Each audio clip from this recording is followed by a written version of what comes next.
नमस्ते, मैं रुचि आ गई हूँ अपने चैनल मिथिला कल्चर पे। स्वागत करती हूँ आप सभी का अपने चैनल मिथिला कल्चर पे। जानकारी देने के लिए आई हूँ विश्वकर्मा पूजा की तिथि और शुभ मुहूर्त कब की है। तो चलिए जानते हैं।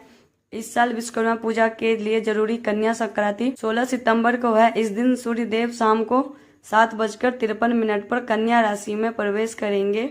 परिवर्तन के समय को ही कन्या संक्रांति कहा जाता है। हिंदू धर्म में उदया तिथि मान्य होती है, इसलिए विश्वकर्मा पूजा 17 सितंबर यानी मंगलवार के दिन मनाई जाएगी।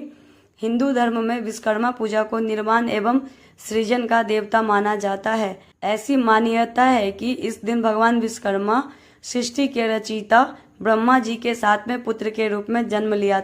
भगवान विश्वकर्मा का जिक्र 12 आदित्यों और ऋग्वेद में होता है। हिंदुओं के लिए यह त्योहार बहुत ही महत्वपूर्ण होता है। विश्वकर्मा पूजा की आप सभी को बहुत बहुत शुभकामनाएं। जय मिथिला, जय मैथिली।